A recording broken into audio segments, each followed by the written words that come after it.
TheAdvocateChannel.com looks at the world through the lens of equality and inclusion. Subscribe, like, and share now. AC 24/7's top story countdown continues with our producer's pick for number 3.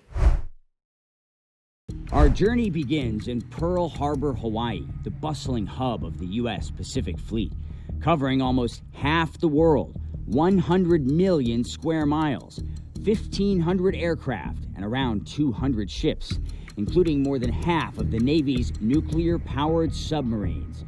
Today, we're getting an exclusive look inside the USS Mississippi, one of the most powerful warships on the planet. You guys go ahead and head to the hatch. Welcome aboard. With a crew of around 140 people. Rear Admiral Jeff Jablin is commander of the Pacific Fleet Submarine Force, facing new, powerful threats in the hotly contested Indo-Pacific.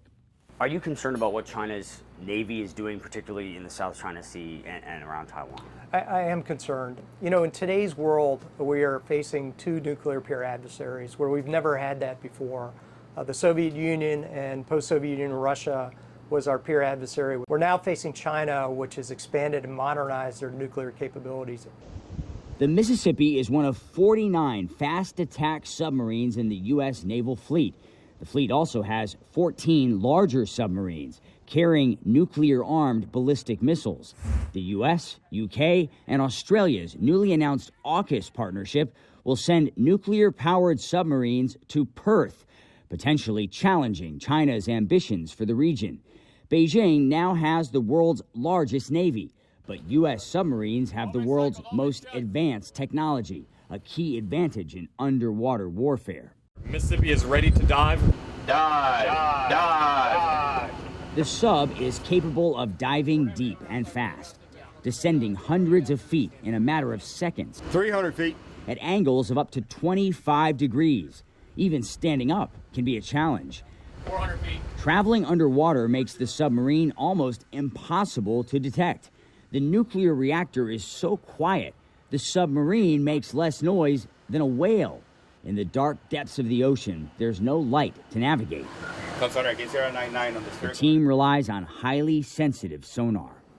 Well, the ocean environment is very unforgiving. So there are a lot of challenges that prevent a submarine from hearing another submarine or another surface ship. And you've got to be able to understand those different challenges. The USS Mississippi, like all of America's nuclear submarines, can essentially sustain itself under the water for weeks or even months at a time because of the nuclear reactor that powers them. They breathe recirculated air and purified water. The only thing that they need to actually get resupplied with is food for the crew members. And that means that they get used to spending a very long time not only without sunshine and blue skies, but also without regular communication or conversations with their families. The food on submarines is surprisingly good, but spending months underwater can be tough. No mobile phones allowed. Outside communication only possible on emails. Sailors have to look after each other. What most surprised you about life working on a submarine? Honestly, what surprised me the most was like the people.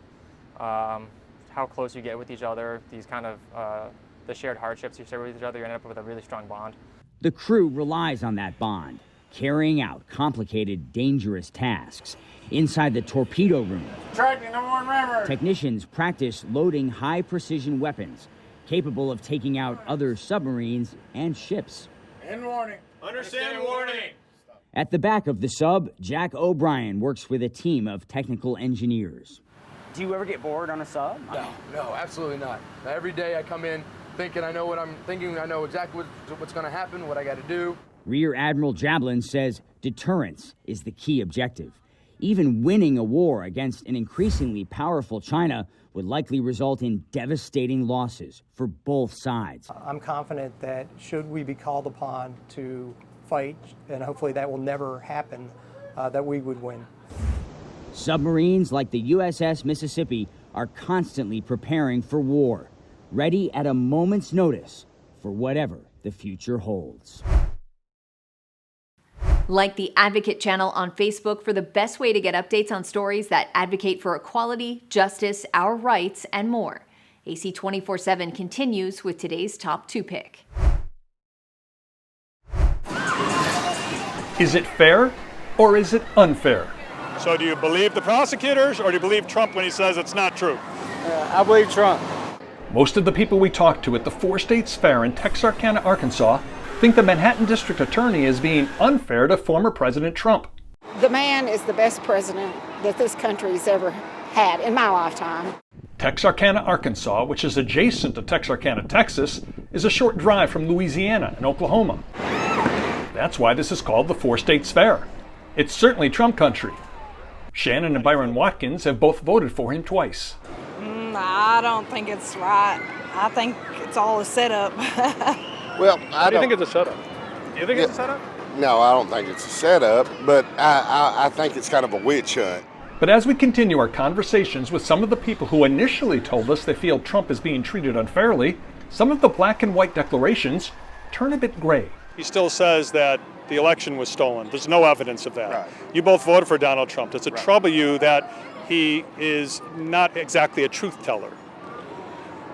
Yeah, that bothers me. I mean, it bothers me that anyone that would be in the office wouldn't be forthright. Because he's not exactly a truth teller, do you believe him when he says he's innocent about these charges? I don't know whether he's innocent or not. I mean, that's for a jury. Is your mind open about him? My mind is open. Do I think that it's plausible that could have happened? Most definitely. I most definitely feel like he could be in that position. He could have committed a crime. Do you feel the same way? Yes. Ann Granado says she voted for Trump in 2020. How does it make you feel what's going on with Trump? I never really expected that he would just be the best person. I just thought the policies lined up more with my personal beliefs, so I'm not shocked. But he's now accused of a crime. And it's a serious crime. It's a felony. He's an accused felon. And he could get prison time. What do you think? He deserves, if he did the crime, then he should get prison time, for sure. Johnny Mooneyham is a Trump supporter, but all politics or politicians are crooked and shady.